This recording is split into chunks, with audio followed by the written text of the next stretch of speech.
So, ayun na nga. Ito ang ganap namin ng Sunday. Ayan. May kita nyo, nasa biyahe kami yan. Papunta kami sa house blessing ng pinaka-special child. Charot. Special friend namin. Pupunta kami sa house blessing yan. Ayan, kung makikita nyo, tulog ang ibang kasama. Actually, 2, 4, 5, 6 lang kami. 6 lang kami bumiyahe niya. Ayan, si Jason. Ang magjowa. Taray. Tulog si Mr. dyan. Mr. nila ha. Hindi Mr. Lakak. Charot lang. Yan. Ewan mo nasa na kami yan. Yan yung ganap namin kahapon. Ayan, habang nasa biyahe kami. Pak ako. Ayan. Papunta pa lang kami yan. Tapos, ayan na ako. Ayan, nagdadada na naman ako. Hindi ko alam kung anong sinasabi ko dyan, Gary. May kita nyo, pahawi-hawi lang ako ng buhok dyan. Papunta pa lang kami yan, kaya medyo energetic pa ako dyan. Pero actually, wala pa kami tulog yan. Ayan, pak ko. Nakita pa yung alopecia ko sa sobrang stress. Ayan ho. Pero okay na siya ha. Okay na yung ano ko dyan. Alopecia ko niyan. Medyo tumubo-tubo na. Ayan, nag-ML yung isa. Ayan. At umulan na nga. Ayan. Nung habang nasa biyahe kami. Ayan, umuulan.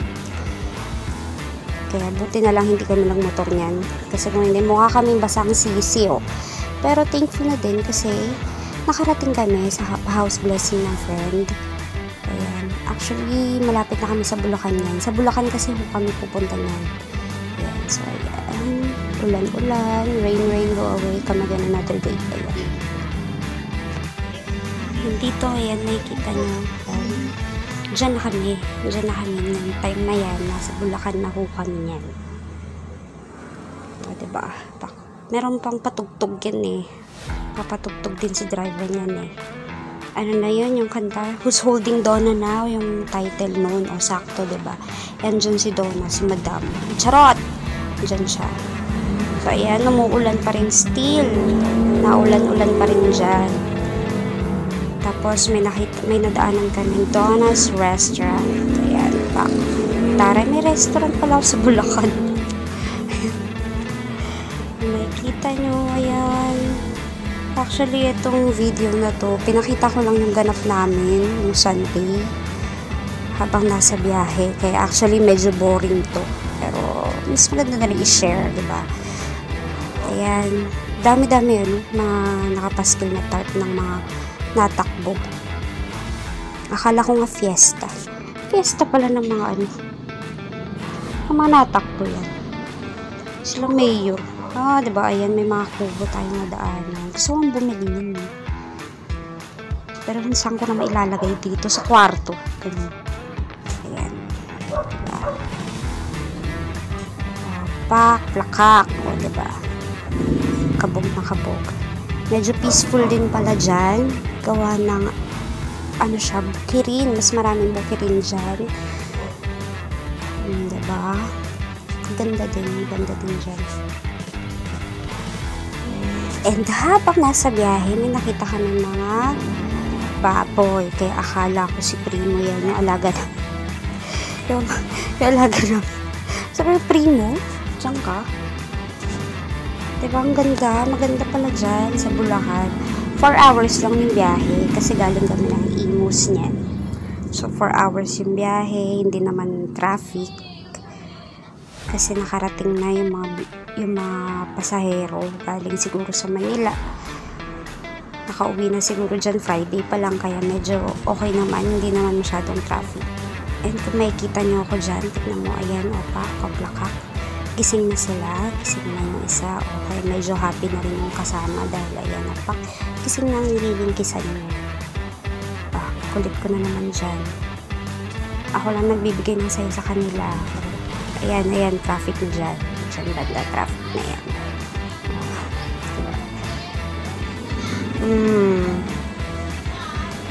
So, napagkamalan pa po akong vlogger dyan.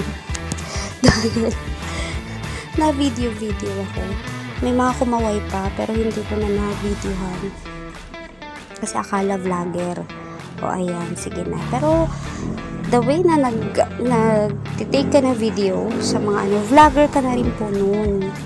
Pero dito, hindi ko pa masasabing vlogger ang person. Dito kung mapapansin nyo, may nadaanan kaming bahay dyan. Yung style niya is makaluma, dahil. Pero yun yung pangarap kong bahay, yung medyo oldies yung dating. Hindi ko na naipakita. Na-split ko yung video. Diba? Kaya visit ako dyan.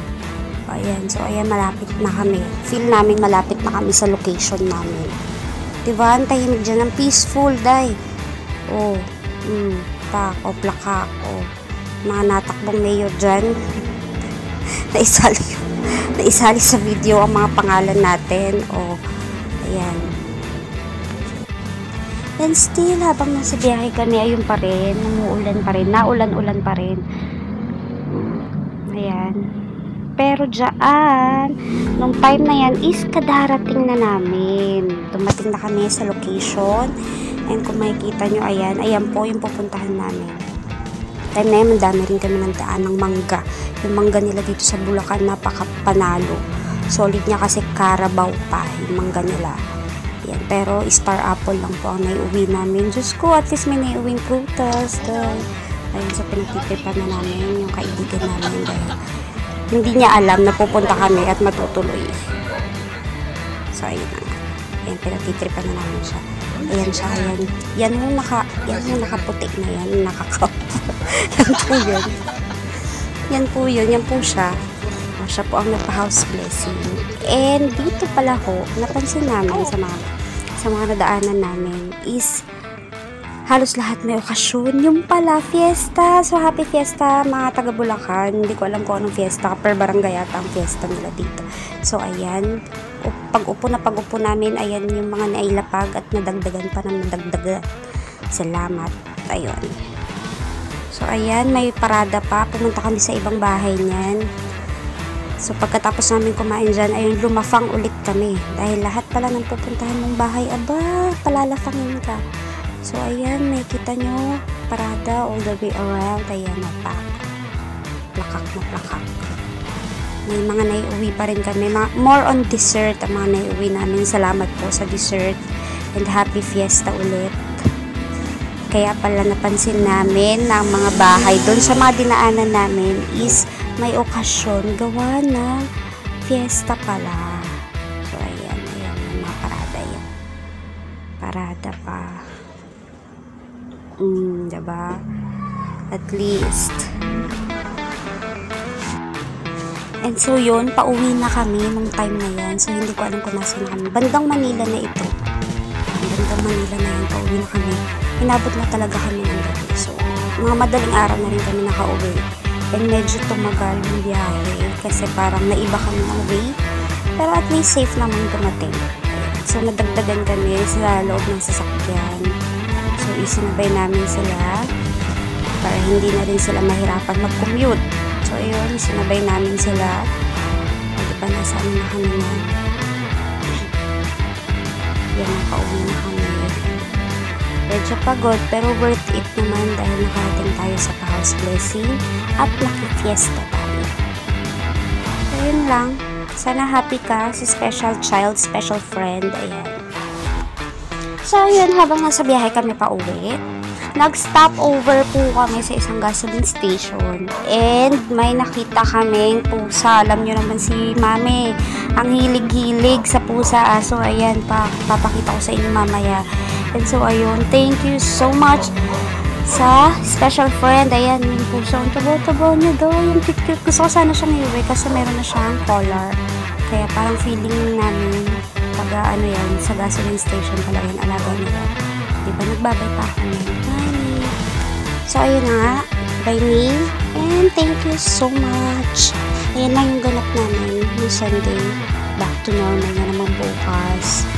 So, stay safe, guys. Thank you. Bye.